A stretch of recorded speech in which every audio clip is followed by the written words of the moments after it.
ఈ వారం నామినేషన్ మీ అంచనాన్ని తలకిందులు చేస్తుంది. ఇది చేయడానికి 5 నిమిషాల సమయం మాత్రమే ఉంటుంది. మీరు నామినేట్ చేయాలనుకున్న ఒకటి బలమైన మీ కారణాలతో నామినేట్ చేసి అక్కడున్న షవర్ కింద నిలబెట్టండి. బిగ్ బాస్ నా నామినేషన్ భరణి అన్న పక్కన వాళ్ళు ఎందుకు ఉండాలి అనే దానికన్నా మనం వాళ్ళకంటే ఎందుకు ఉండాలి అనేది చెప్పుకోవడం కూడా చాలా ఇంపార్టెంట్ భరణి అన్న అని కూడా మీకు చెప్పడం జరిగింది.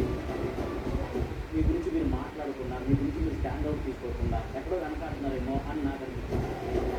ఇద్దరు ముగ్గురు పెట్టుకొని వాళ్ళని ఒక గ్యాంగ్ లాగా ఉంచుకుంటావు. నువ్వు చెప్పింది వాళ్ళు చేయాలి అన్నట్టు ఒక్కొక్కరికి ఒక్కొక్కటి వాళ్ళ పాయింట్స్ చెప్పి వాళ్ళని ఒక బాణాలు వదిలినట్టు వదులుతావు. స్టార్టింగ్ ఫస్ట్ వీక్ మీ పర్ఫార్మెన్స్ ఫుల్ యావరేజ్ ఉంది. తర్వాత third fourth fifth week episode చూస్తూ